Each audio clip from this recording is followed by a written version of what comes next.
She thought she was being herself, but she was destroying everything, and he made sure she knew it.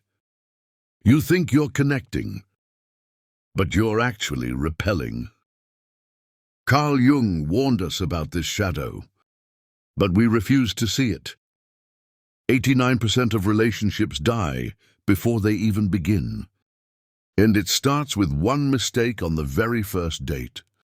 In this video, I'll reveal the psychological mistake that kills attraction. Before it can grow, you'll understand what Carl Jung meant by the persona we wear.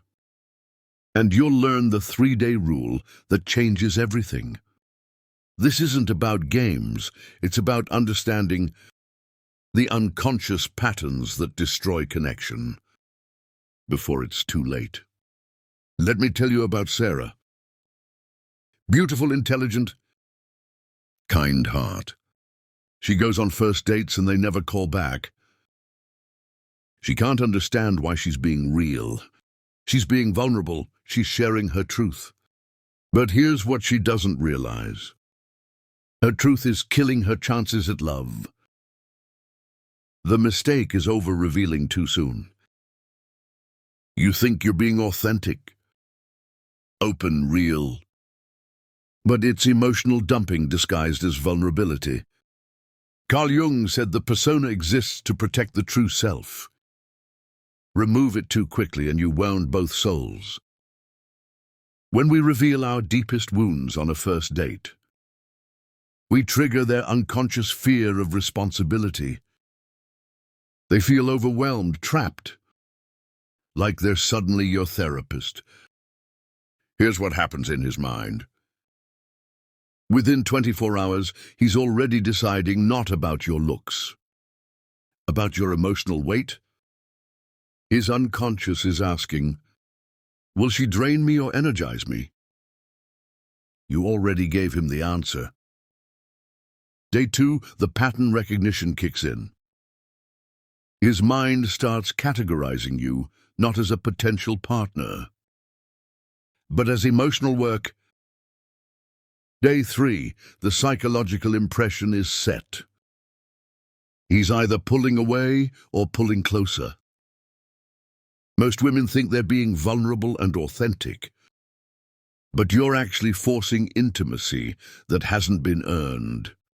Carl Jung understood this. The shadow contains not just our darkness, but our unprocessed pain when we vomit it onto others. We wound them with our healing. The real damage, you're not showing them who you are.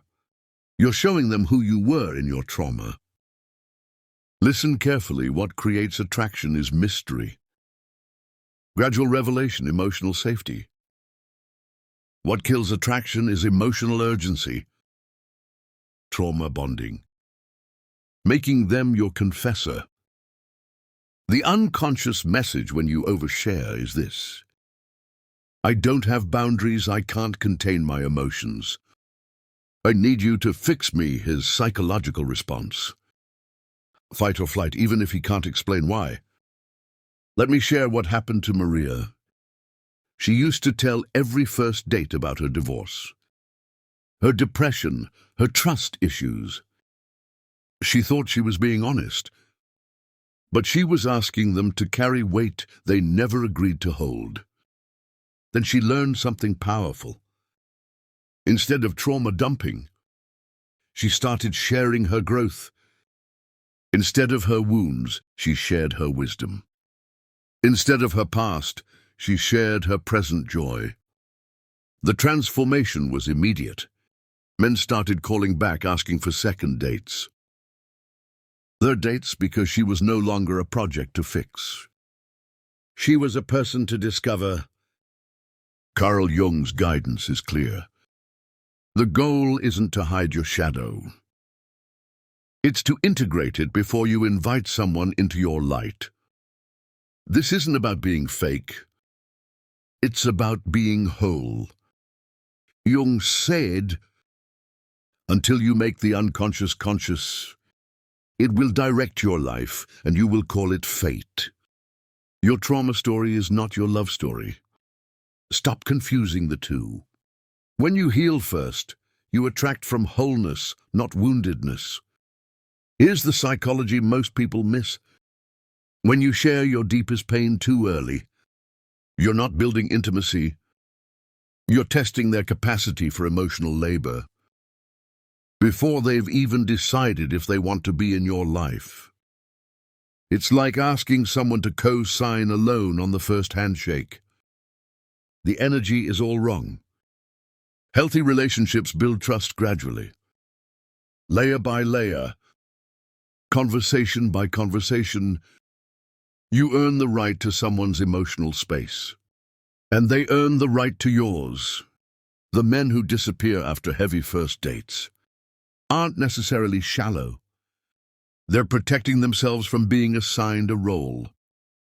They never auditioned for the role of your healer, your savior, your emotional container. Think about it this way. Would you hire someone before interviewing them? Would you give your house keys to a stranger? Then why would you give your deepest wounds to someone who's still deciding if they like your laugh? Here's what changed everything. For the women who learned this lesson day one: be present, be curious, be light. Show them your joy, your interests, your sense of humor. Let them experience the version of you that your friends love. Day two, let them wonder about you.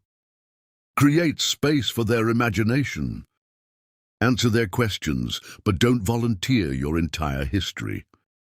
Make them work a little to discover who you are. Day three, if they're still reaching out, you've passed the unconscious test. They've decided you feel good to be around. Not heavy, not complicated, not broken.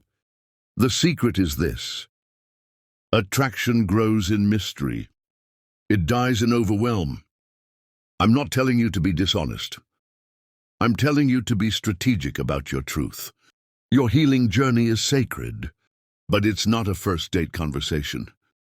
Save your depth for someone who's earned it through time, through consistency, through their own emotional maturity. Save your scars for someone who's shown you theirs. Save your fears for someone who's proven they can hold space for your whole heart. Remember this: a first date is not a therapy session. It's not a confessional. It's not a place to unpack your baggage. It's a place to show up as your best self. The self you've worked to become, not the self you used to be. The women who understand this create a different energy.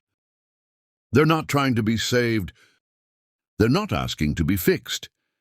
They're simply inviting someone to explore what could be possible between two whole people, and that's irresistible.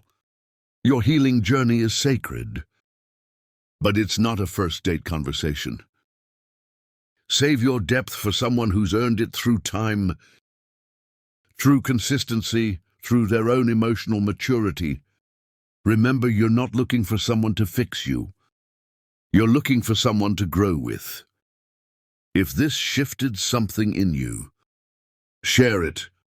Someone out there is still making this mistake and wondering why.